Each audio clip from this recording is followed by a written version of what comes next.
Okay,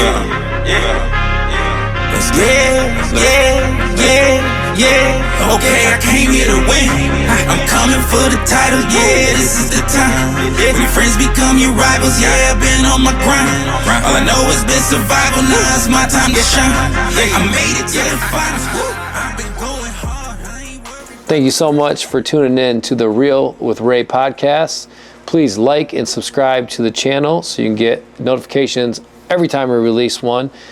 Please share it with a friend, sister, brother, cousin, and let's get started with this next episode. Let's go! First official podcast, we're going to call it Real with Ray. It's been something in my heart to do for a couple years. Super excited to get this started. Want to give a big shout out to my executive producer, Connor Smith, behind the camera. He helped bring this thing to life, and been planning this, looking at this for a little while, how I wanted to do this, and thinking about who my first guest would be, how I want the show to be. I want to talk about a little bit everything, not just real estate. I want to talk about just economics, life, all the different things. But my driving force has been my family, and then doing real estate. Really loving that career path that I'm on right now, and so kind of based around that, but was really trying to figure out who I wanted to be for my first guest, and couldn't think of anybody else better than my wife, my wonderful wife, Tiffany. Want to put her on for my first guest and kind of start from the beginning, how we got where we are today. So we'll kind of do our first show on talking about how we met and how life has taken us down this crazy road last 15, 16, however many years it's been that we've been together, and then brought us to here today, doing this podcast, doing real estate, all the things that we do. So want to introduce my wonderful, beautiful wife, Tiffany Yager. Hey. Cue the applause. We'll add that later into it. So I want to start first. The first thing, I took a couple notes on what I want to talk about. And back when we first started dating, when we first met, we met at the gym. I was doing I was actually just a spin instructor. That's all I was doing, was teaching spin. And first time that we actually interacted, Tiffany came to my spin class. Didn't know she was going to be there because it was normally ladies that were retired. It was midday, like middle of the day, where I would have been at work normally, but it was a federal holiday, and I worked for the federal government. Yep, and right before the class, I was co-teaching with another instructor who had just started teaching. I said, hey, it'd be funny if we switch clothes. So she wore my baggy sweats and T-shirt, and then I put on her really, really tight, cut-up shirt. It was like a Zumba spandex shirt. It looked like it was like ripped apart by a leopard in the back or something. It was pretty hot. It was. And then, of course, so I walk in, I was like, she's definitely not going to think that I like girls for sure. Yeah, so I didn't. That was our first interaction. And, but then, as things progressed, we became friends. And then our first date was we ran a race together. Mm-hmm. And a race that, it doesn't matter, but I took first and he took second. I'm just want to put that out there. Well, it's funny because we were running too, and I wanted to impress her, and we're running. And it was at the Humane Society here in town. It was a race to raise money for animals at the animal shelter, and I thought that we were at the end, so I took off, sprinted as hard as I could, and then come around this little bend, and they direct me down to go down another path, and it was a dog walking path, and I thought I was done, and I wasn't, and so then I had a lot more to run, and I ended up throwing up. And I was trying to hide it from her that I had just thrown up. There's pictures after the race. My face is like beet red with white blotches. I look pretty rough. I remember you were trying to impress me, and then at the finish line, I was like, what is on your shirt? It was vomit. Yeah. I was like, I must have got some oatmeal on me this morning. So That's okay. You got a second date. That was our first date. That was our first date.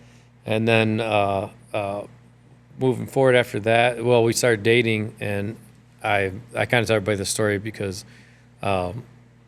Tiff was a little nervous. She had told a friend that she was interested in me, but she was afraid we'd be really poor if she dated me because I didn't really have a job.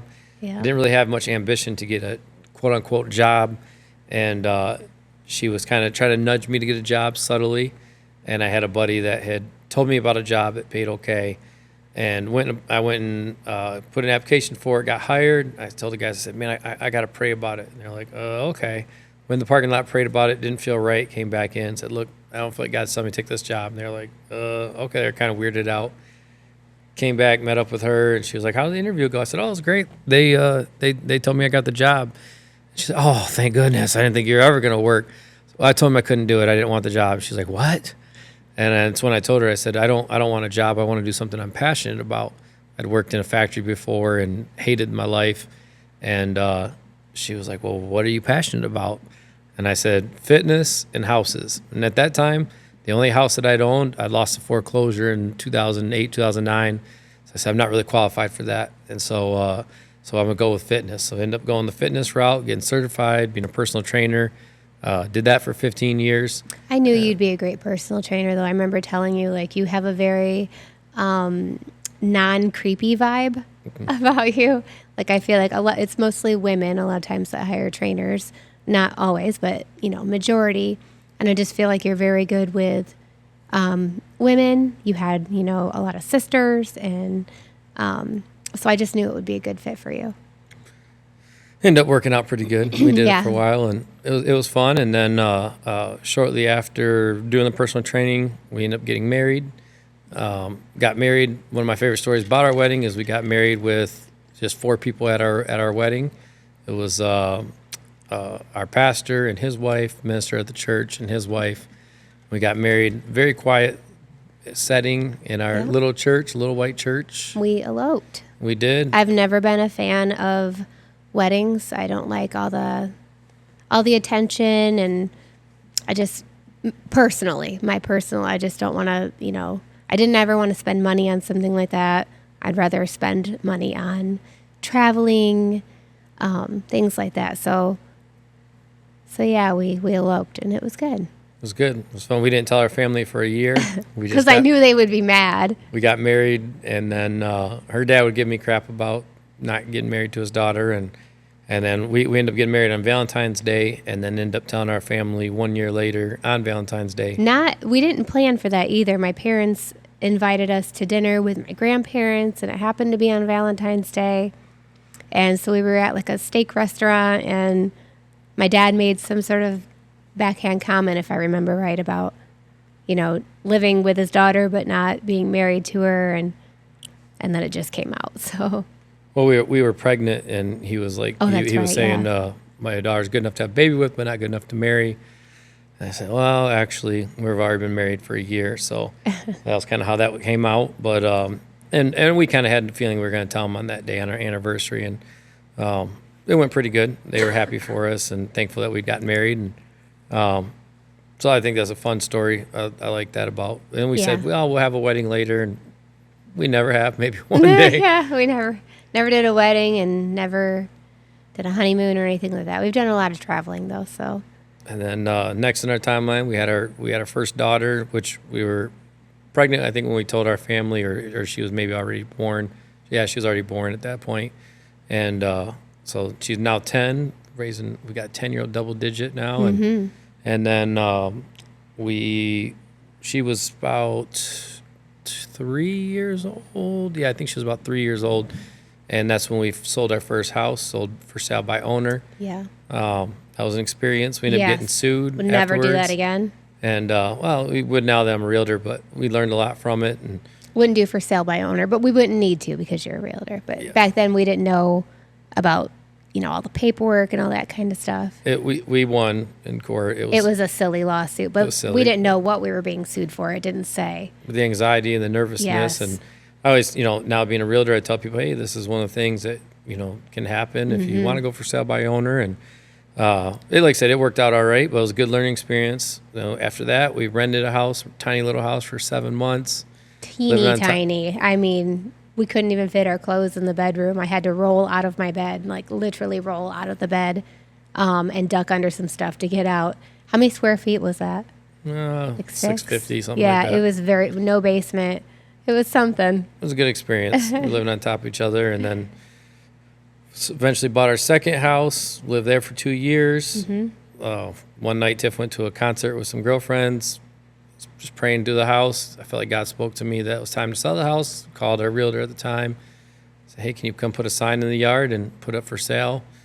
Sold that house. I came home from the concert to a for sale sign in the yard, and she's I was like, so we're what? selling our house. So that was an experience. And then right before that, we'd gotten pregnant in that second house and had just had our second daughter. She was like a newborn. And then we had an opportunity to buy a house from a good friend of mine. He had posted on Facebook, and I told Tiff about it. She's like, I don't know. I couldn't stop thinking about the house. I contacted him, and he said he'd gotten like 100 responses on Facebook, and people were writing him, being kind of crappy to him about it. And he said, didn't want to rent it, didn't want to renovate it. He just kind of wanted to get out of it. And so I'll give it to you exactly what I owe on it.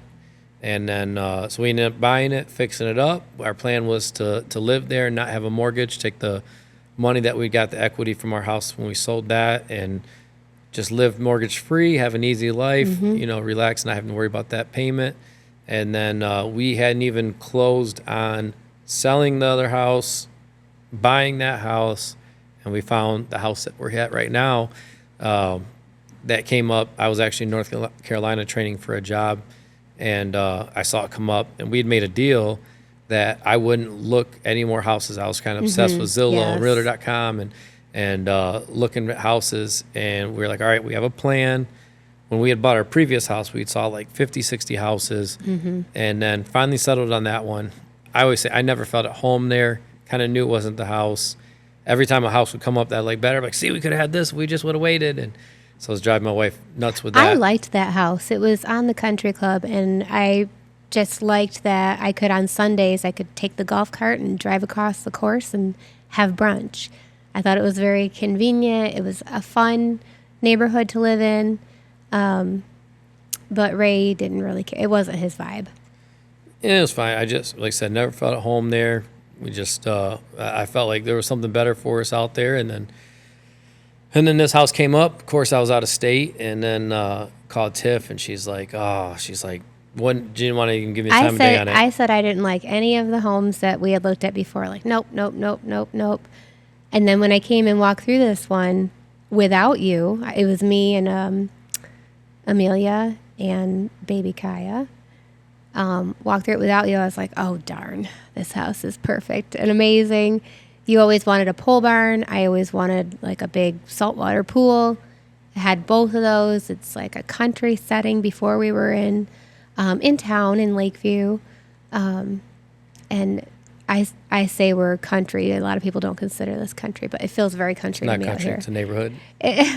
So, but this was like too amazing that I think I put in the offer without you. You weren't even here, right? Well, no, I was still there. We talked about it. I was on video. I was like, just take me to the pole barn. That's the only thing I care about. As long as the house is standing, I'm good with it. And then so we went in, put an offer in, and that was a tense situation because we had to sell the one house, buy the other house because I didn't want to lose on that investment, and then also be able to purchase this house. So we had to be very strategic in our money and our timing and all of that. But it all worked out, God's plan, and we've now been in this home for 5 years. And then thank God too, because shortly after that we bought this house in July, and then COVID happened that following February, March.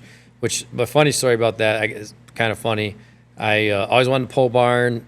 I wanted to have it set up. I love March Madness. I'd set up several TVs, had everything all set up, ready for March Madness, like the perfect mansion setup, and get hang up the last TV and get the last couch in place, ready just to absolutely veg out and watch March Madness.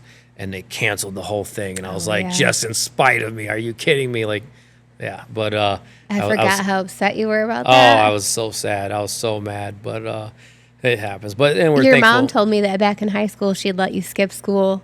That's true. Just to watch March Madness, and I'm like, oh, that's too much. We made a deal in middle school that if I had all A's, if I had all good grades or all A's, that on March Madness I could skip the Thursday and Friday, the first 2 days of March Madness. So it was always my incentive to have good grades up to that point. After that, it was downhill. But I'd make sure I had good grades, skip Thursday and Friday, and just veg out and watch March Madness. It's probably my favorite 4 days of sports is March Madness time. And then, so it was a blessing, though, because if we would have stayed in that house that we had bought, that we weren't going to have a mortgage, and during COVID lockdown, that would have been a really tough. I mean, it was a smaller house. It didn't really have a yard. Didn't have much of a yard. It would have been really tough here. We had the pole barn. We had, the pool. We could escape. And then, of course, we get pregnant, right at the beginning of COVID. So we had our third daughter, COVID baby.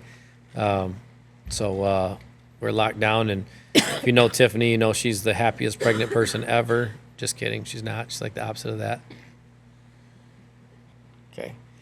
So we have our third baby during COVID lockdown. And so Tiff was pregnant over that whole period of time. House worked out perfectly, though, because we had space. And it was such a blessing to be here. It's like I'm being serious when I say it was one of my favorite times ever. We didn't have to leave. We're just here at home, hanging out every day. Ended up being a great time. I really enjoyed COVID. Tiff didn't because she was pregnant. Yeah, I am not a happy pregnant person. I get massive. I gained 80 pounds with all 3 pregnancies. And I'm only 5'4", so that was a lot on my frame. But it was funny because when I was pregnant during COVID, people would see us afterwards and say, "When did you have a third kid? I didn't know you had another daughter." And I'd say, "Yeah, well, she was a COVID baby." Like, nobody saw me when I was pregnant. So. And then after that, it was we got through COVID. And then shortly after that, I feel like this is the beginning of this journey that we're on now. I feel like as all those things kind of came, I worked for Burn Boot Camp, worked for them, got hired when we were still at that second house, or that house that we were talking about we always sold before this house. And then during COVID, we built something in our barn, worked here, from home. And then towards the end of COVID, Tiff had gotten COVID, had COVID pneumonia, and that was like in June, and we were so sick with COVID. And then Tiff she kept thinking, I must be a long hauler. I'm not getting better. And then we went on a vacation. We'd won a vacation with Burn. We went to Puerto Rico, and it was like right around that time when we got back, I remember Tiff saying, "I don't know what's wrong with me, but I feel like I'm dying." And she doesn't really remember saying that, but I remember saying that. I was like, "Oh, man." And I was like, well, she'd been tired. And I'm like, well, you're a mom, and, we've got a busy life. And then that was around October, early November, we went on that trip. So shortly after that. And then we ended up coming down with COVID again in January. And I could just tell from the first time she had COVID pneumonia that I had never fully recovered from the first time I had COVID. Right. Well, and I remember her saying that, and then her oxygen levels, we had a pulse ox, and her oxygen levels were getting down. So went back to the hospital. Well, I couldn't, towards the end there, I couldn't even lift my head off the pillow. I was working from home still, and so I would set up my computer, and I had to set it up on the floor. And I thought, man, this COVID is really hitting me so hard. And it's probably because I have long hauler COVID from the first time. So I would be like literally laying on the floor, so lethargic, and attending meetings and writing documents. And then on my lunch break, I would just fall asleep. And it was really bad. And I remember telling my coworkers, like, I can't keep going like this. I hate to overburden the hospital by saying, "Hey, I'm sorry, I'm here, I have COVID," because that was still happening at that point. But I said, I have to go to the hospital. So we went up to the hospital as soon as I signed off of my computer. When we did, 3 little ones, her mom came up, and we had 3 little ones, so we kind of snuck out. Yeah, we didn't want to tell them because then they'd be like, "Why are you going to the hospital?" So my mom came up, and we're like, "Grandma's here," and then we just slid out. And then ended up being a long wait. And at that time, they didn't allow, it was still COVID time, so they didn't really allow, I couldn't stay up at the hospital with her. I could drop her off, couldn't stay in the waiting room with her. I kept telling the nurse, I kept checking in, saying, it was a 6-hour wait that I was in the emergency room, and I kept seeing people come in, be seen, and leave, come in, be seen, and leave. And I kept asking the nurse, saying, I'm not feeling well. And I remember she made a comment that said, "Well, you look fine." Well, I remember I came up, I brought you soup, and brought it in a canteen thing, and I came up and the whole waiting room was different. And they have a sign in there that basically said, like, don't yell at our employees, don't, whatever. Mm-hmm. But I got pretty frustrated, and I went up and I remember telling them, I could tell by Tiff's color that her color, the way that her skin looked, I could tell that Mm-hmm. she wasn't doing good. And I came up, I remember I told the girl sitting there, I said, I guarantee you my wife's more sick than anyone in here. And I guarantee you her oxygen is below the level, because I'd seen I her that remember sick you were before. saying that about my oxygen, because I was like, I'm just having a hard time breathing. And I had told the nurses that, but apparently I looked too healthy. She looked too healthy that day. And they came, and she was like, okay, fine, real nonchalant. We'll check her again. When they came over, I want to say it was like 86, 87 was her oxygen. And It was low they, 80s. They jumped into action pretty quick. They didn't argue with me. I went straight back with her, which at that time you weren't supposed to. But I was already a little frustrated and a little amped up, so they didn't really argue with me much. Went back with her, and they started put her on oxygen, and then started drawing blood from her. And I remember the blood. It was like purple. It wasn't like a regular blood vial. It was really dark, and it had like almost like a white marbleized swirl in it. And I said something to the lab techs. I said, why does my blood look like that? It's really beautiful. It looks like paint or something. Like it was a completely different looking blood than you would normally see at a blood draw. It definitely looked different. Definitely stood out. I thought at the time maybe it was because the oxygen level, maybe the blood isn't getting the same oxygen, so maybe it does something like that. It reminds me of like if you've ever gotten a cut and the blood is like streaming down, and then it starts to harden up and turn kind of purplish Like at old and first. stagnant. But right in that before it fully hardens, that kind of purplish color, that's what it looked like. And then it wasn't much longer that they came in, and I've always been thankful for the doctor. She came in Yeah. pretty quickly and said, hey, I just want to let you know that your blood count, your WBC, your white blood cell count, should be between 4 and 11, and I want to say it was like 240 or 340. I can't remember. It was extremely high, way over what it was supposed to be. And she said, I've never seen any blood counts this high and it not be cancer. And I want to prepare you guys that this isn't. We're gonna. Have She was specific though. She said blood cancer and she said of some sort. And she said we're gonna send you by ambulance over to U of M. It's more than what we can deal with here. And she said, they're going to be here in a minute. And I want to prepare you that this isn't a couple of days stay in the hospital. This is going to be weeks to months.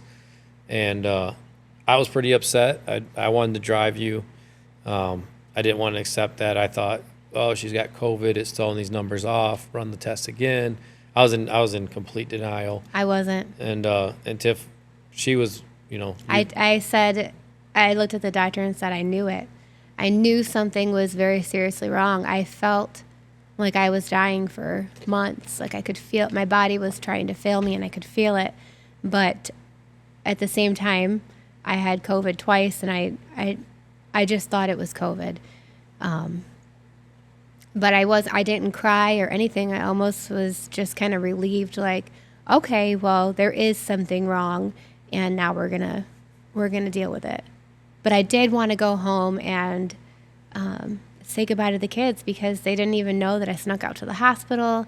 I wanted to go home and hug them, and I asked the doctor if I said, well, I'm from that side of the state originally. I know where the hospital is in Ann Arbor. I'm going to go home and hug my kids, and I'll drive there myself. And she said, I don't think you understand how sick you truly are. Your white blood count is so high that I'm guessing at most you would have another 24 hours left to live. You're going to get very tired and you're going to fall asleep, and you're just not going to wake up because your blood is so thick, it's going to clog like in your heart. And it was hard to hear, but at the same time, I feel like a lot of times doctors can sometimes like sugarcoat things to soften the blow. And I so appreciated her honesty. And I said, okay, well, I guess we'll do the ambulance. But Ray couldn't ride with me in the ambulance because, again, it was COVID timing. So they were like, you have some sort of blood cancer. We aren't equipped to treat it here. You have to leave now. And so I had to get in the ambulance alone. He did follow me all the way there. But then when we got to the hospital and the ambulance was like taking me out, he tried to come into the University of Michigan with me, and they said, you can't come in because of the COVID guidelines. So I was able to kiss her, and Yep. then they basically closed the door, and that was it. And then that started. It was a rough stay. That was a rough drive home, and then start that process of that night, or I'm sorry, it wasn't that night. I think it was the next day. They didn't have a lot of choice. You had to go through what was called leukapheresis. They put a central line down her neck, pumped her blood out, and then pumped her blood out, filtered it, took out the white blood cell count to get it low enough to be able to start chemo. Through a machine that was like a dialysis sort of machine. Essentially, it's like dialysis, just with their blood. So started that right away. Got your count low enough to be able to start that first round of chemo. We really didn't have many options or many choices on, it was so, she was so sick that we had to. They wouldn't even allow me around the other cancer patients. They kept me in the ICU for 2 weeks. So that was another thing. Like, I tested positive for COVID. Yeah. So I found out, I have blood cancer. I don't get to say goodbye to my kids. And then I am completely isolated with nobody to talk to, no family or anything for 2 weeks, the very first 2 weeks. So that was, it was hard. It was really hard, but I was able to drop off. We did iPads, so I was able to take her up. I remember going shopping for pajamas because I didn't have like big baggy pajamas or whatever didn't have much of those. So went and bought some of those.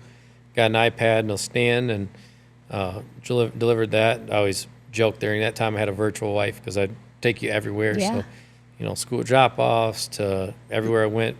The iPads were always on. They were always on. Always. Even when we were sleeping, I had it by my bedside. Which honestly, I was able to talk with every doctor, every nurse, ask questions. I was always present for that. She was always present with the kids. And then when she started the chemo, I remember there were 2 nurses that had came in. We had favor with them. And one of the big things for me was I didn't want you to lose your hair, and I didn't want someone else to shave it off. I wanted to be the one that shaved your hair off for you. And was talking with these nurses, and they were trying to be helpful. They're, we'll sneak in. We're going to figure out something. And we were talking with them. They were very sweet. And then when they were in there one day, I said, hey, before you girls go, do you mind setting my heart to pray for you? And we prayed for them, prayed for their families, and then prayed over the situation about me coming up there. And one of the cool God stories, they leave. I come back out. We had a friend over. I believe my mom was there. Our girls were getting ready for dinner. It was kind of later in the evening. 10 minutes later or less, I hear all this commotion on the iPad. I'm like, what's going on? What's going on? And she turns the camera, and they've got a piece of paper, and they're jumping, waving it. They busted into my room. They busted in her room. Literally ran into my room. They were so excited. It was on a Thursday night at like 7 p.m. They received an email saying that the COVID restrictions had been lifted. And I remember Tiff going, you didn't pray for just me to have you come up. You prayed for the whole hospital to get visitors. And it was a really cool God thing. And I always say, like, if you imagine if their faith was here after they got that news, we prayed for it. They left. The email was there. COVID restrictions were, just out of the blue were lifted. Their faith was up here after that. It was pretty amazing God story. And so I was, all right, I'm packing my bag. I'll be there first thing in the morning. And came up, and then that next day, shaved your hair off, which that was, I didn't know how Tiff was going to take it. I didn't know how I that was kind gonna of felt go. like at that point in my life, my identity was my hair. As silly as that sounds, I had like really long, like waist length, platinum blonde hair, and it was just kind of like my signature look. And then to lose it all, like I was pretty sad about it. It's a lot, and people always say, well, hair grows back. It takes a really long time. I think people don't really realize how long it takes for hair to grow. But I was so grateful that you got to cut my hair, and we recorded it, and, to be able to look back at and show the kids, like, I went through this and it's okay. And after that, I was like, How shallow is that I think, oh, people think of Tiffany and they think of her long blonde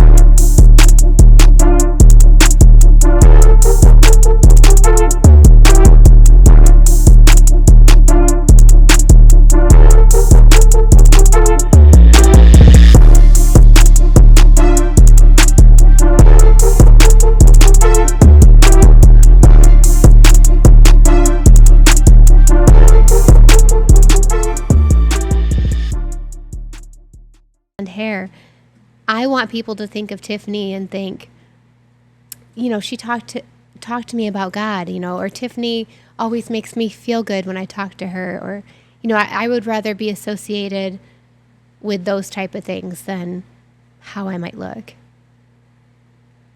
And it was, I mean, I remember that was a tough day, but you handled it so well. Like, didn't even really show any emotion about it. You're so strong about it. And it was one of those crazy things where I didn't know why, but I felt like I was supposed to document everything. I was recording, you know, cutting your hair. I was recording just, you know, a little bit of everything going on at that time.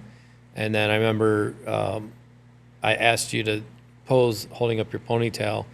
And I remember posting that picture with a Bible verse, and people thought it was a stock photo. They didn't know that. They didn't think it was really you. But and I truly, I didn't know. Said like this, I didn't really know what I was gonna feel seeing my wife bald. You know. And you look so beautiful. You're like Demi Moore, G.I. Jane. You know, you had that look going on, and you know, you still was my beautiful wife. And so I was thankful for, you know, being able to be there and cut your hair. And so we had so much more on our plate at that time. And one thing that I want to say too is during the time that you were sick, right after we had posted that picture of you, and we posted a video. Again, like, I think it was a God thing that he had, you know, it was one night we were actually just sitting there and we were praying, and I was praying over you, and I felt like God just spoke to me to make a video. So I didn't even remember taking pictures of you in the hospital before, because our friend Angie Krieger came over and was with the kids, and I sent her some pictures. I didn't remember having those on my phone, and so I felt like when we were praying, God just kind of streamed this like video together, and so I started editing it, and then we were looking for a perfect song. There's a Naomi Rain song that we had never heard that had been out for like a year, 2 years. We put with that, and then we posted that, and you know, we got so many views so fast, so many people reaching out. And then at the same, and also one thing too with talking about how humbling it was for us when you were sick. I always tell this story, you know, when we've been blessed enough to be able to bless others. I remember when I was young, I was poor, I didn't have any money. I barely had enough money to get to church and get home. And there was a cookout after church. Pastor Carl Downer, who was one of the 4 people at our wedding. He came up at this cookout and said, man, God's just put us on my heart and gives me like $20. And my pride rose up, and I said, man, I can't accept that. You know, I don't want to take your money. And he's like, no, man. He's like, the way he explained it was, you know, when we bless others, God will re-bless us 5-fold, 10-fold, 100-fold. So if you don't accept his blessing, you steal my blessing. And we've always, that changed my heart and being able to receive a blessing, but also to give blessings. And when we've been fortunate enough to bless others, when others have had difficulties with that, we've relayed that same message. Well, then fast forward to you being sick, you know, so many people start reaching out and wanting to donate and to you know, pour into us. And that was very humbling. It was very difficult being on that receiving end. I remember at first you were telling people no. And I was on you know, we had those iPads set up, so I was on a video with you. And some random man in Meyer tried to give you like $50, and you said you couldn't accept it. And I said, yes, you can. You said, don't steal that man's blessing. Don't steal his blessing. I mean, you know, I worked for the federal government for 21 years, and then I didn't have a job, you know, and then you couldn't work because you had suddenly 3 kids that you had to care for full time, you know, with all the different school drop-offs and their activities and taking care of them and doing everything, plus trying to go up to Ann Arbor multiple times a week to see me. And that, you know, it was expensive. You know, that's 3 hours driving, you know, gas money and all that. And so it was hard. I remember how hard it was for you to accept those blessings that people were trying to give us. That first time was hard. I was walking through Meyer getting you those pajamas, and guy I barely knew, he saw me and said, man, I'm so sorry. I heard what's going on with your wife. Reached in his pocket, pulled out $50. And I said, oh, man, I can't take that. And you said, my virtual wife on iPad said, don't steal that man's blessing. And I said, you're right. I took it, I turned the corner, and I started bawling my eyes out. It was hard feeling in that, feeling vulnerable like that. And I always tell the story too, that it's only about 3-4 days after you got sick and I realized you couldn't work.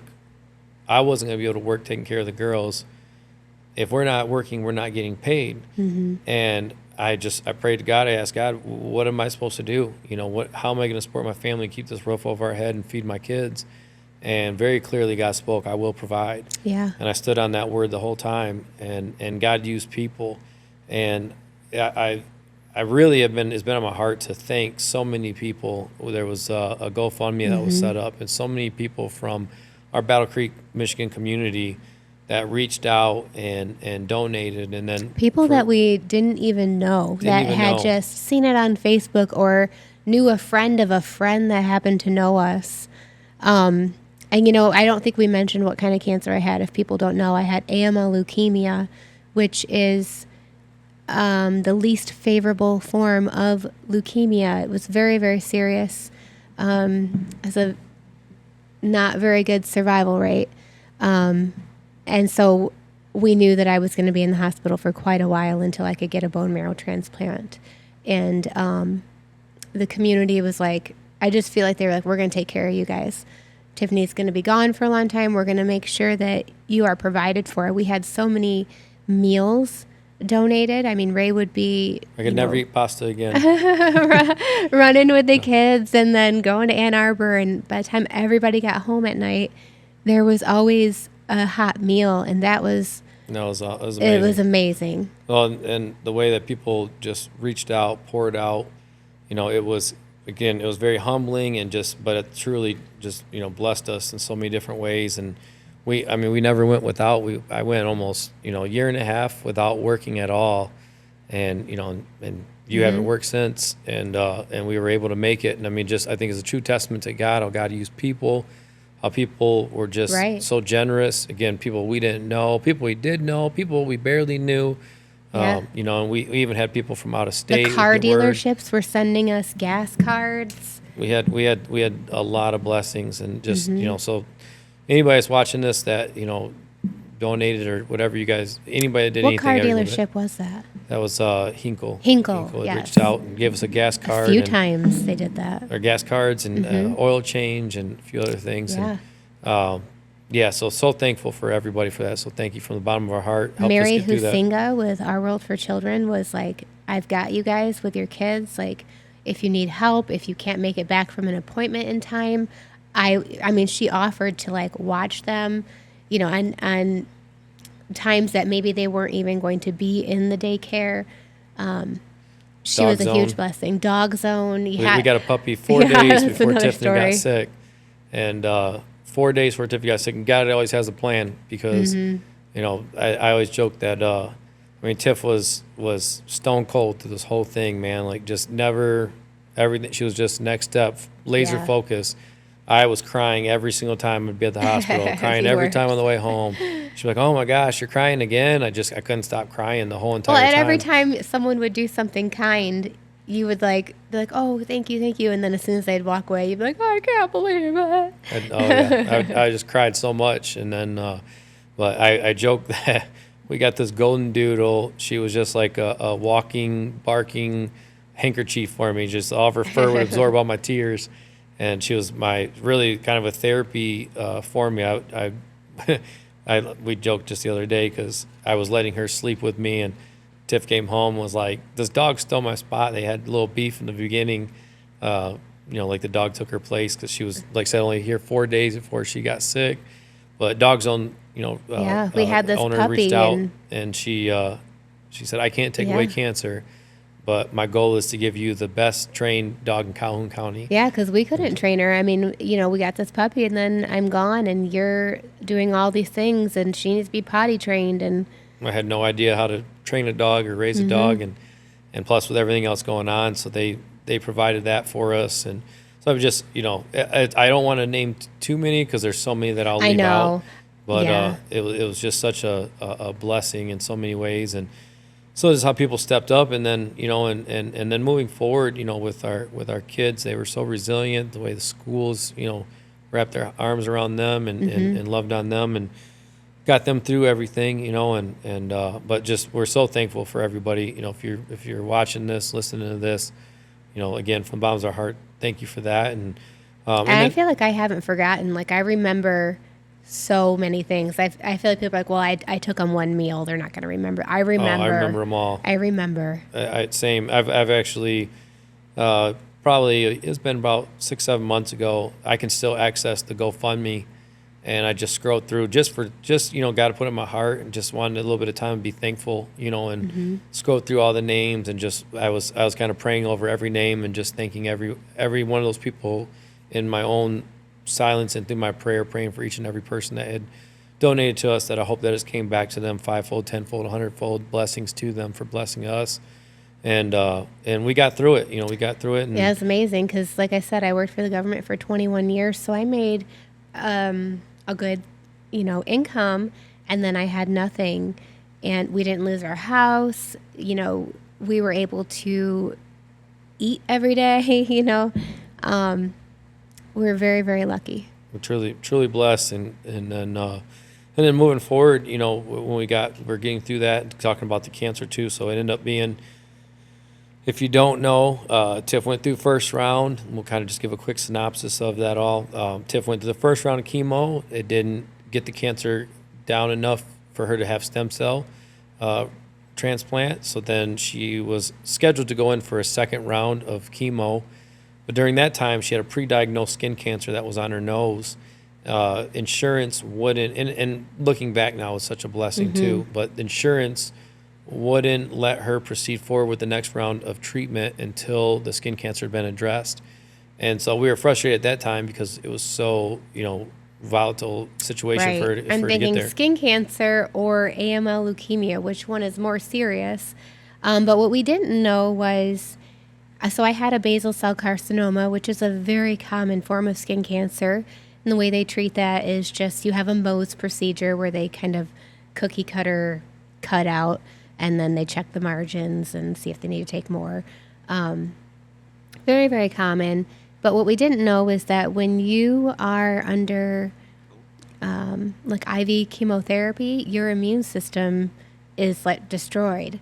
And when you don't have an immune system and you have skin cancer, it will spread like wildfire. Even if it's a skin cancer, like a simple one, like a basal cell, it will spread really quickly. So we went in and to have that addressed, and I thought I was just going to have like a Mohs procedure. It was on my nose, and I would assume like maybe a nickel size spot, a dime or a nickel removed from my nose. And they started cutting and checking margins and having to cut more, and they just could not get clear margins until finally my entire nose was gone.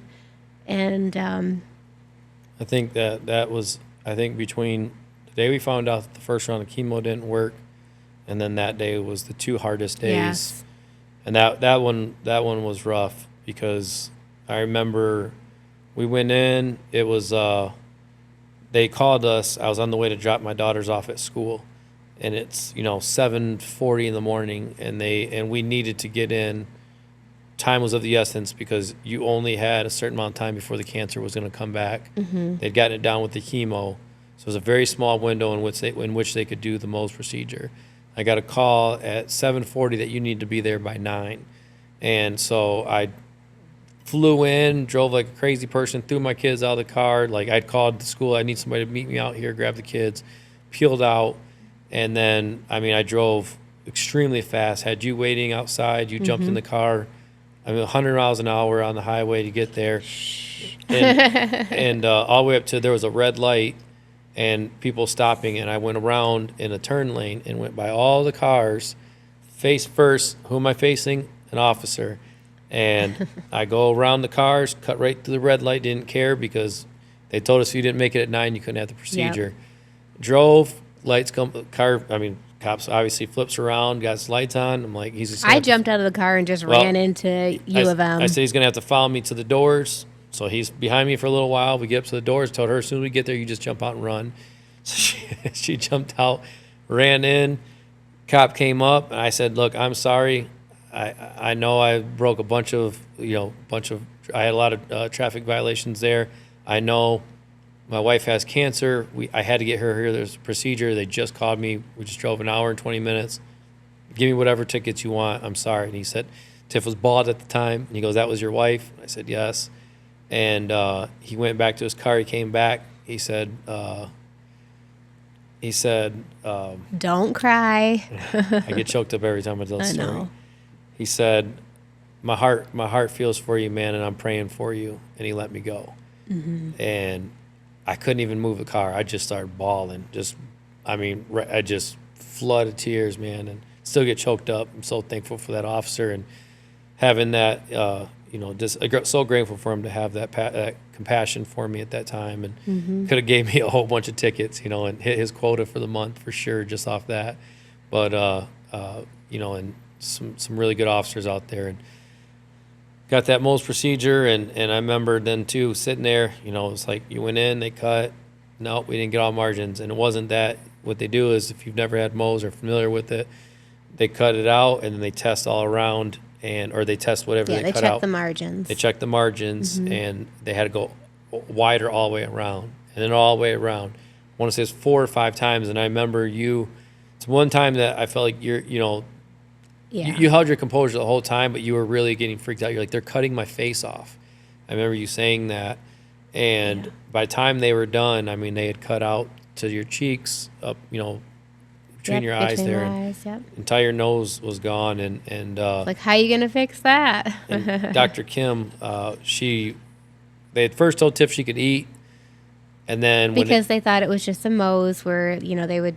A simple Mohs procedure that they would do, maybe a little skin graft or sew it tight. Sew it tight. At this point, it was too much. They needed full reconstruction, and so they Tiff had ate, so they couldn't let her go under for a while, and we were put with Dr. Kim. They don't want you to have food M. on your tummy for anesthesia. And we met with her, and she said, we could do this tomorrow, or you could wait here and we do it tonight. And we didn't want you to go home, have the meds start wearing off, having no nose, and all of that. So we elected to stay. And she stayed, pretty much a middle of the night procedure by the time had passed. Her day was up too. She was getting ready to leave, but she waited for, however many hours, 4 hours or something. Yep. And then did this whole procedure, which took a long time because I had over 250 stitches for that very first procedure. They did a full forehead flap where, my current nose used to be my scalp.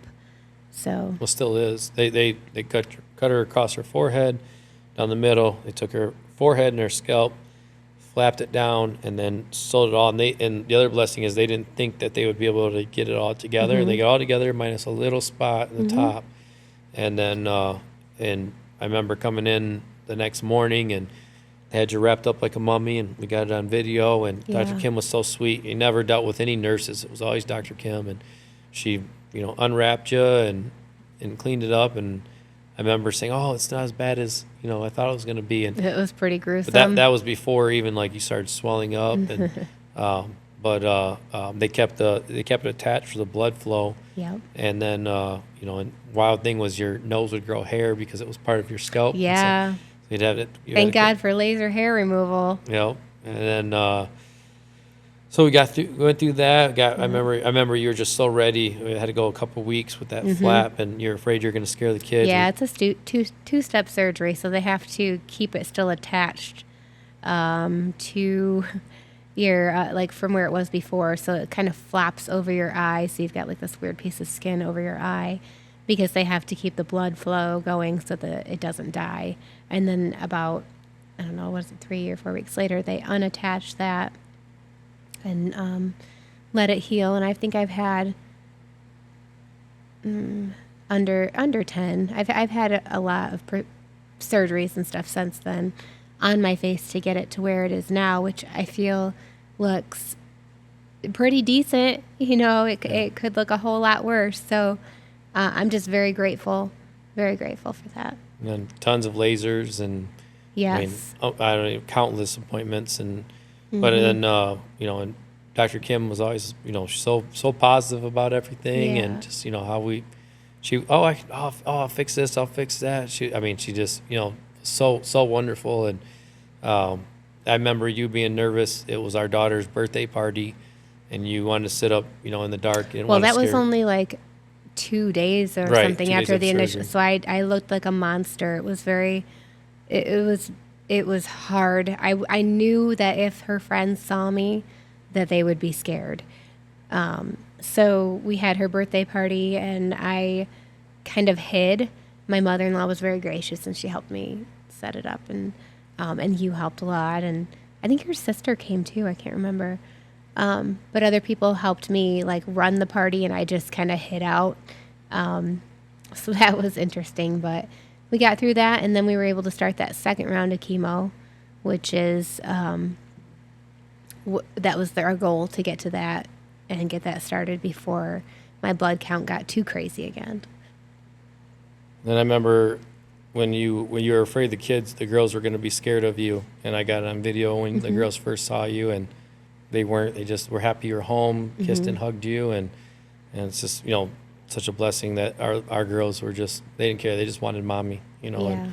But went through that, and I remember we were on such like it was such a stressful time because we were trying to get you healed before you went back on chemo, because that was going to bring your immune system down. Yeah. And then we were afraid of infection. It was such a volatile point of the cancer and all of that. And your blood count started going back up, and they said, look, we're out of time. We got to get you back on chemo. When you still actively have leukemia, AML leukemia, I think once you're diagnosed, if you don't get treatment started, because there's different forms of leukemia, but with AML, I think the longest that you can make it is about 6 months. So we knew that we had to get that going. Yeah, I remember when we went back in, when you started going back under chemo, that second round, where things had healed, it started looking like it wasn't healed anymore. Yeah, You were bleeding. it started, bringing my immune system back down, and so I was like, oh man, these scars are going to be rough. It was tough. They were opening back up, and oozing and bleeding, and but not enough to where like the skin was dying or anything like that. So I knew it was going to be rough, but then I also knew there's things like lasers, and that I could have more surgery and things like that. And, I wasn't really worried about it. You're just worried about living. You're just my goal was trying to like, I live. got to survive the leukemia. That's the main thing here. When we'll go, we got through that second round, and that was the worst one for the most part. That was, you had staph infections, and I was very sick. My so PICC sick. lines, which are things that they put in your arm to pump the chemo and like IV meds and stuff through, they kept getting infected. And I think it was because the first round of chemo made me develop an allergy to, what is that stuff that they clean with? Chlorhexidine, which is what they clean and prep things with at the hospital. It used to be iodine, I believe, like the dark red stuff. But now they use chlorhexidine. So I had developed an allergy to it, and you're supposed to clean your entire body with it every day when you have PICC lines, and I couldn't. So I would get one arm infected, switch to the other arm, and I think I had 3 PICC lines that stay. I remember that was rough, and then we got through it. We prayed through it. We got through that second round, and then thankfully, they, and that's even backtracking a little bit too. You had to go through bone marrow biopsies and spinal taps, and where they're taking out your spinal fluid and injecting chemo in there. Yeah, they would replace my spinal fluid with chemo, and those were rough. Yeah, they were rough and sometimes you would get that spinal headache, but the procedure was long because they don't want to be quick about putting chemo into your spinal fluid. That can cause like a lot of problems. So I think I had 8 of those.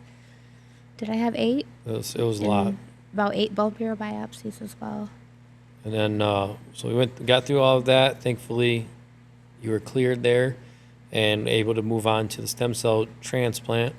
Yep. You got admitted in the hospital. That was in June. And then that was probably the roughest chemo treatment of all of them. Yeah. But when I explain it to people, I say they kill you. They Yes. take you down to death, to where there's A lot of completely people kill your don't bone marrow. survive that prep chemo before. And your brother, thankfully, was a perfect match. Went through and donated stem cells, and then got a pretty cool video of when it's in this deep freezer thing, and it's very cinematic. They open it up, and the freezer, comes up. But for the most part, the procedure itself is fairly simple. They have to hand IV it because they want it to go slower than what an IV will go, and that was, a very simple actual procedure, the stem cell transplant. And they just inject it in you, and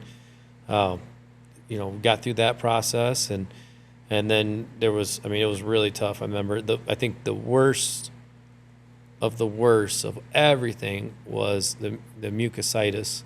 Yeah. That was again, you're cold as ice the whole entire time, so strong. Sores in my mouth, down my entire esophagus, all the way to my stomach, like massive sores, and it produced a mucus that was, I had to have a tube attached to my bed, and just 24/7 I was spitting into this tube, and it would turn into like a cement really quickly. They had to replace my entire tubing every single day because it was so. It's like when you go to the dentist and they suck out you had one of those because and it's they too just let painful me to do it spit. myself. Yeah. I remember just breathing and tears would come down my face, and I'd say, I'm not crying. There's just so much pain that it's involuntary. My body is forcing tears out.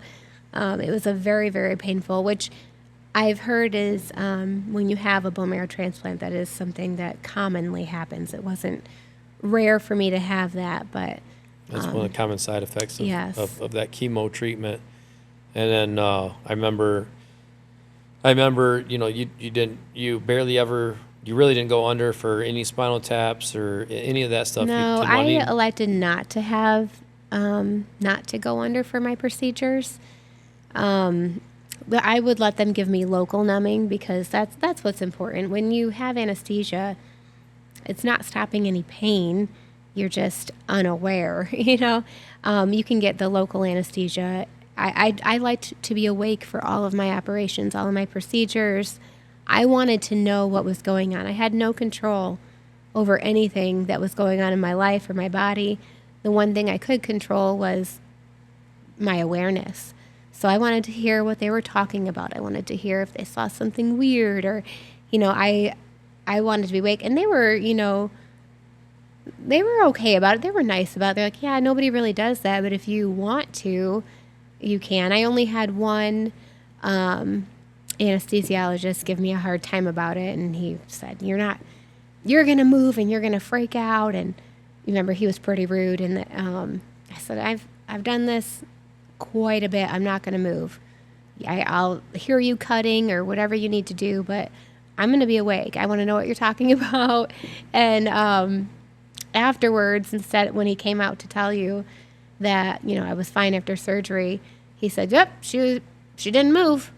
He didn't say, like, she's awake and she's good. He was just like, yeah, well, I guess she was right. She didn't move.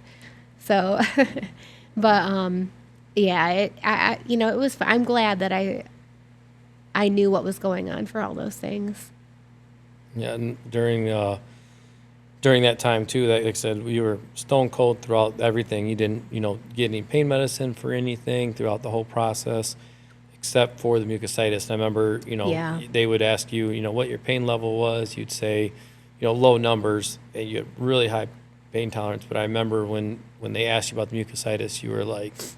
Like 10 out of 10, and I knew you were hurting. And I remember on the video thing, you were rocking, kind of banging your head, and you were just like, you were going crazy. The pain was so bad, but you were still refusing any pain treatment. It was hard. I thought I chose natural labors with all the kids, and I like to think of myself as a strong person, mentally and physically.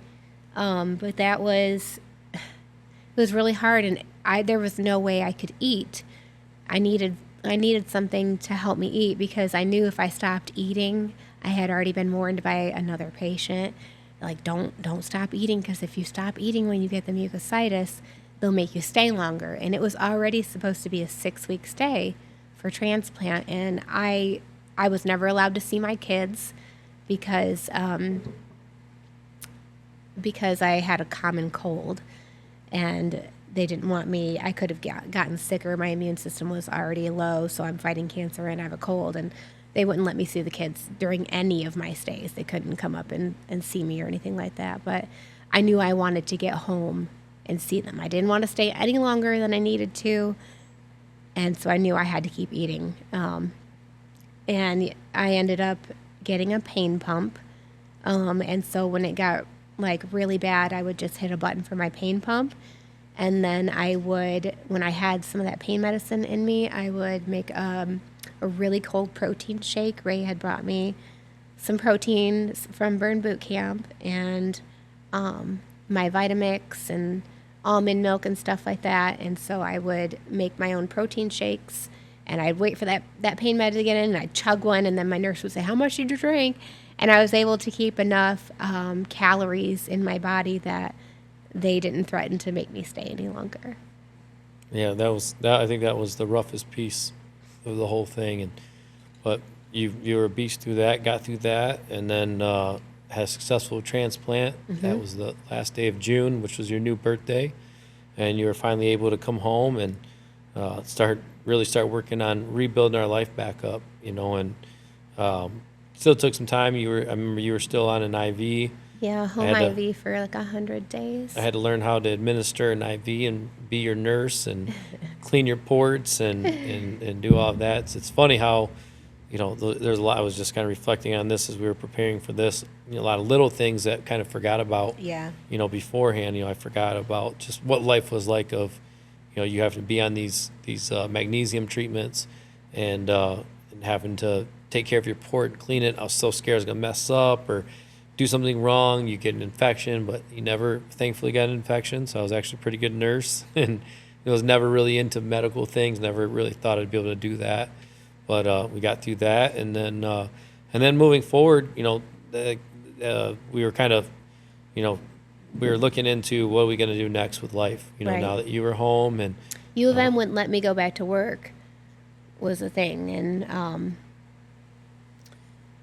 I understand, it was hard at first, but I understand the reasoning, and, I have a lot of complications from transplant, like my eyes.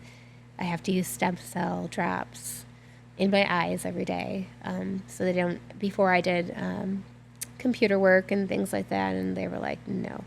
The stem cell drops are pretty cool. They're as far as I think, unfortunately you have to use them, but because the graft versus host disease, which if you don't know, graft versus host is what happens when you get a stem cell transplant. Your new stem cells, the goal is for them to go in and kill any remaining cancer cells, but they will also attack other rapidly producing cells, such as your eyes, your skin, your mouth, different areas like that. So your liver, which you're having liver issues, some of those things. So they put you on immune suppressants to slow down that immune response, and so, but it's graft versus host disease. There can be different levels of it. There can be sometimes it's short term, sometimes it's lifelong, long term.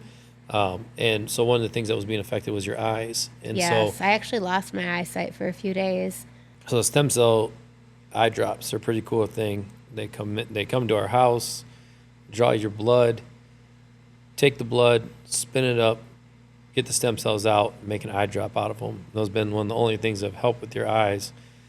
Eyes being the biggest issue why you're not able to work. So the eyes are, because you can get graft versus host disease of many areas of your body, but the transplant doctors at U of M told me the eyes are one of them that will never get better, unfortunately. You don't get your eyesight back after the fact, so got to be very careful with screen time and with that. So then fast forwarding through, we got through the stem cell transplant, getting your health back. The chaplain there Bruce had given you a list of a bucket list, not of a bucket list of before you die, but when you live.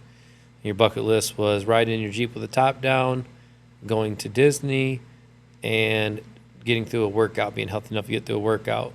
We pretty much knocked all those things out in the first couple months of you being home. Took our kids to Disney, got the top down that next spring, started getting your workouts back in.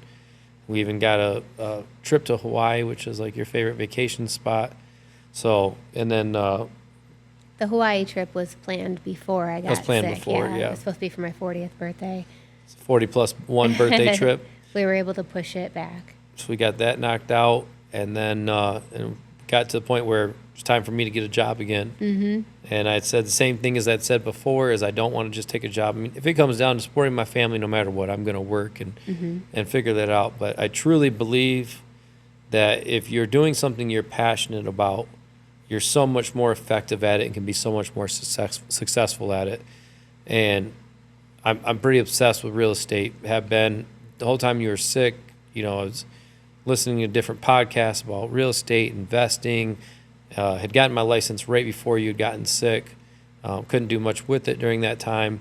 And I joke, I tried doing a few other jobs. I had, tried subbing. I was subbing at school, maybe taking a job at the school system or, starting a different business. And had a good friend that had me co-list a house with her. And that first experience of listing a house, having it sold, kind of the highs and lows of it, I was addicted right from there. Knew that was the next path I wanted to go down.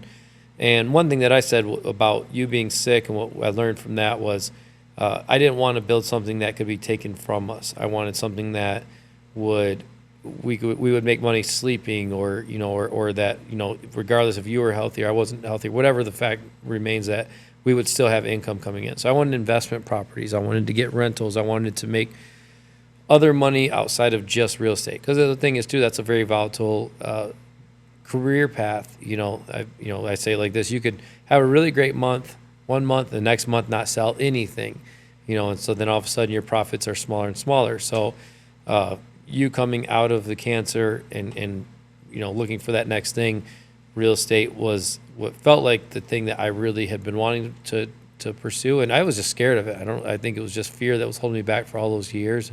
But been super blessed with that career path, and so we got our first investment property, and that was one thing I want to talk about with that was I've always been thankful that you've always trusted me, being the head of our household, to make decisions that were best for our family. And I remember I came to you and I had an opportunity to buy a 3-unit, a triplex, and I said, hey babe, this is what it is.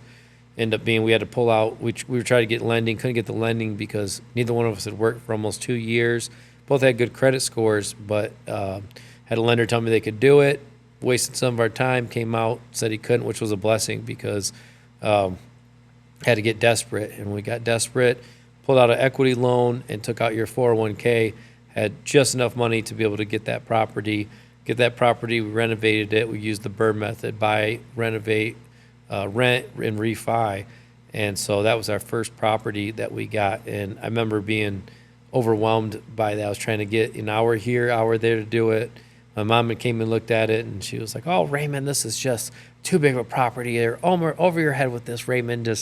And was kind of talking, you just need to sell it. And but God spoke to me, gave me a name, gave my buddy Brad's name. He came and helped. We got that one going and rented that out. And so next thing I want to talk about is just, where are we at now? Where are we at in life now? How are you feeling? How is life? So how are you feeling now? I feel fantastic. I definitely still have my struggles. I have graft versus host disease of the liver and the eyes. I don't really have it much of the mouth anymore. I also have it in my hands, so I have some issues with my hands. But overall, I'm just, from where I was, I feel amazing. I exercise every day. I lift weights. I run. Because there was a point, which we didn't mention, there was a point during chemo that I couldn't walk. I lost my ability to walk, but now I run every day. So I feel like I'm doing awesome. I I'm in some support groups on Facebook, which are sometimes helpful and sometimes not. And I see a lot of people say, like, I'm just so angry still. I lost my career. I can never do the work I was doing before. I have these different health struggles now, and maybe I should have never done transplant. I don't feel that way. I feel like I will take those health struggles and I will make them work. I get this bonus time with my family, with my kids. I don't mourn the loss of that 21 years working for the federal government. I'm grateful that I get to be home with my children, because I would have never had the faith to walk away from that and be a stay-at-home mom, where now I get to do school drop-offs sometimes, because you do them mostly, but school pickups I do a lot. I get to take my kids to activities. I go on every single field trip or thing that the school has. I'm not bitter that I lost my career. I'm just glad that I get to do these extra things. And for me personally, spending that time with my children means more to me than any career could ever mean.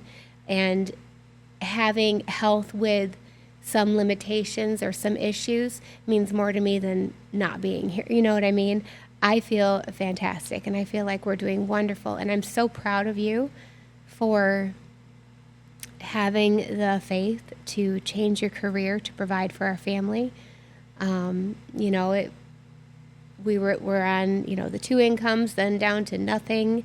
And then it was like, well, personal training really isn't going to make up for 2 people's income. So you kind of, you made that shift, you pivoted, and you took on a new career path, and you're doing amazing at it. And I'm so proud of you for having the courage to do that and for providing for us and taking care of us. Well, I say I do my best work when my back's against the wall. But Yeah. I'm as happy as I've ever been. I tell people this all the time. I've had my struggles with depression, with anxiety, and I truly, when I first started doing real estate, I'd have some anxiety because it's a lot. People's, dealing with their homes and a large purchase like that, but now that I'm getting more seasoned in it, I don't have that as much. I don't feel anxiety. I don't feel depression at all. I'm every day excited. I wake up. I realize a lot of things that doing the personal training for so long, how draining it was. I had to be, be energetic. I had to be the energy in the room. You are a people person. You loved people. I am a people person, and I'm a naturally energetic person. But I can imagine that's very tiring. Most days I'd be at the gym by 4 a.m., 4:15 a.m. And for me, with our schedule with our kids, I'm a morning person. I always say I'm half the man past 11 a.m. as far as when it comes to working out. So I would get up and go to the gym before. I'd work out at 3 in the morning. Mm-hmm. And man, that just was depleting me. And the energy that I was pouring into training, I always joke that I never thought when I first got into personal training, I never knew if it would be a full-time job. I wanted it to be. So blessed that it was for 15 years. But I also never thought I'd be the 40-year-old trainer. I was like, that just isn't cute, And I mean, I'm blessed that I still do personal training very, very part-time. But, but I didn't realize how much it was depleting me until now that I don't do it. I really enjoy my evenings being able to stay up and watch a football game, or I feel like I have so much more energy. I feel like you still work out. You still make time to work out every day. I still work out every morning. We've built a gym in our pole barn, so I got my morning guys. Mm-hmm. We come in here, we get it in. But that's it. You're not working out all day long every day anymore. It's completely different now, and I feel like I have I'm reinvigorated for my own personal health and fitness, and then for real estate, I'm just on fire for real estate. I just love waking up, seeing what the day holds, what's going to happen today, looking at houses, what investment opportunities are we going to have. And we went just the other day, you were like, how many houses do we have now? I was like, we're at 7. And you're like, what? Where did we get them all from? And it's just within a year. With less than a year, it hasn't even been a full year yet. And it's just God just opened up these doors and just put the right people and things in our life. And, I joked with you not that long ago because you said, man, I feel that after you got COVID, we were saying like you didn't feel right after that, and then through that sickness, and you had recently told me that you felt as healthy as you had before the COVID when you first got sick, before the cancer, before the COVID, and that you're as happy as you'd ever been. And I joked with you and I said, well, if I got to go to the spa every day and sit in the sun every day and not have to work, I'd be happy too. But truly, I am too. I feel like we're as happy as we've ever been. You know, you're healthy. I feel healthy. The kids are healthy. You know, I'm so happy and I'm in love with my new career. You know, I feel like, you know, one of my things, and I told you this when you were in the hospital, one of my main, what's probably one of my main driving forces besides building something for our children to have later, my dream is for them to work with me in real estate one day. I don't want to force that on them. I want them to follow their dreams, but I pray that one day one of their dreams is to work with Dad. Sure. But also was that you would never work again. I would tell you that, and you're like, I don't know how that's going to work. We were so used to having two incomes. And I said, my thing is you're never going to work again. After everything you went through, I just wanted you to be able to enjoy the rest of your life. And so for God to have lined this up to where I can do what I love and you not to have to work and be happy, you know, where we had such a hard story where it's turning out to be. I mean, we're still on our, you know, rebuilding phase of things, but I feel like God's really restored so much. I mean, where we were at financially, because my mindset was so much different with just like saving, and now with the investments, with, you know, what real estate, the doors that it's opened, you know, we're right back to where we were at financially in a way that is different than how it was before. You know, before I was very content with, you know, you weren't always the happiest with your job. It was just very stressful on you. Very stressful, yes. But I didn't see a way in which you didn't work where we could still have everything that we have. Yeah. And so we were just content with that. I was content with my job. You know, I was like, well, I get to do personal training. Like, it's, you know, I'm pretty blessed. And I say this all the time. How blessed am I to have my two passions that I've named, you know, 15 years ago be my professions now. Yeah. You know, so I can't say that I've ever been happier, you know. And well, I think a lot of the happiness too is a mindset, because we kept a positive mindset through literally everything, through months and months and months of horrible circumstances. We kept a positive mindset. So then when we came out from that and things were actually better, it was like, okay, we were positive, and now we're like, you know, mind blown, like life is so good, God is so good, and we're so very, very, very blessed. I joke about this. People ask you how well you're doing. I'll say she's doing well enough that I take it for granted again, because, you know, you're healthy enough that we're doing good. Where, you know, I remember you being in the hospital and I'd cry all the time. I'd cry when I'd have to leave and miss you and that you weren't there. And now you're back to getting on my nerves. And so, oh, great. That's no, I'm joking. But, wonderful. You know, we take the little things for granted again. Yeah, I know what you mean. You know, and so that's, you know, I think that's a blessing. And, you know, I'm excited for what the future holds with, you know, with our investments. You know, one of my goals, I'm thankful for my good friend Steve Gagnon. He had us write goals at the beginning of this year for real estate, our professional goals, our financial goals, our family goals. And, you know, I was just speaking with him the other day, and we had another goal-setting meeting. And I have hit all of my goals financially for what I want to do in real estate. All of my goals, except for I wanted an out-of-state property, which when you start buying properties, you realize, okay, I got to first get this nailed down here. Still one of my goals to have destination properties, you know, short-term rental investments. And so almost all of my goals I've already hit, and much faster than I thought. And so this time when we set goals, I was like, I'm putting them way out there for my next goals. And but at the same time, I want to make sure that I have time for you and time for our girls. Yeah. And you know, and because the greatest joy to me, my number one goal, you know, for all that I was telling the girls this morning, my number one goal is for my kids to have happiness and to follow their dreams. I want to see them just be happy and again, chase their dreams, you know, and I think the greatest joy for us, you know, I think for one, having God in our life, two, marriage, and then three, the byproduct of having God, having a loving and faithful marriage is then having our children. And we just have three beautiful girls that are so much different from one another. Oh, yeah. And they're hilarious and fun, and, you know, and so just seeing them grow and just, you know, raising them together is so much fun.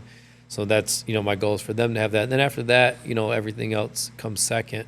But I really want to keep going with the real estate. I want to see how big we can make this thing. I can only imagine if this is where we are in less than a year. I can only imagine. And then the next thing is me and my boy Connor, my executive producer here, is to grow this podcast. And we got future things with this.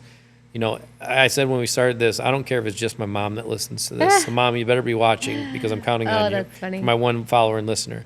But no, I think that what we've been through is a lot of people go through it, but I think our journey is unique, but at the same time relatable in a lot of ways. Sure. Yeah. And I think that, you know, if we can just touch a few people, you know, and give them encouragement, you know, to keep going, to keep fighting, and then also chase your passions, chase your dreams. Your passion, your dream was to not have to work and be able to be at home and be part of the kids, you know, and that was one of my dreams, was to be able to provide that. And truly, I don't feel like I work. You know, I'm out running around, hustling around, and doing what I do best, dealing with people and just having a blast doing it. So it doesn't feel like work, you know, and so I'm excited to see what the future holds for that. And so with the kids growing and following their dreams, real estate, and then with our branding and our media company that we're starting, to see where that goes for our near future. So tell me, what are your dreams and goals moving forward? My dreams and goals moving forward. You know, I haven't really thought about that, just because right now the space I'm in, I'm so happy and grateful that I haven't really like set future goals. I probably should, but I haven't. Vacations? Oh gosh, yeah. Okay. Yes, I love to travel. I loved to travel before I got sick. And then earlier this year we did a hike through the Grand Canyon, and we hiked like 75 miles down into the Grand Canyon and back out, and we backpacked all of our own gear in, and that was so much fun. I want to do that again. Hawaii again. We've done Hawaii 5 times, I think, you know, over 10 years or whatever. 4 times. We've done it 4 times. Okay. Well, then we need to do another time, and then it'll be 5. But I want to do some hiking in Hawaii as well. I mean, we've done hikes there, but not, when I say hiking, I mean hiking, but 30 plus miles. I'd like to do some hiking in Hawaii. Maybe eventually take the kids back to Disney. That would be nice. Anything with my family. So thank you so much for watching our first podcast. Thank you to my beautiful wife for being my first guest. Look forward to keeping these going, touching on everything. I got some really great guests already lined up coming up here in the near future. So would love for you to tune in. Got some pretty funny stuff coming for you. A couple good ideas. I think they're good ideas. Hopefully you like them too. We're going to be talking about real estate. We're going to be talking about investments. We're going to be talking about ways to improve your life, health, fitness, a little bit of everything. So thank you so much for watching the original podcast, Real with Ray. Look forward to seeing you on the next one. Everybody have a beautiful, wonderful rest of your day. Thank you so much for tuning in to this episode of the Real with Ray podcast. Please like and subscribe, share it with a friend, and give us your feedback. What did you think of the podcast? If you've got any questions, we'd love to hear from you. Reach out and make sure you tune into the next episode. Let's go.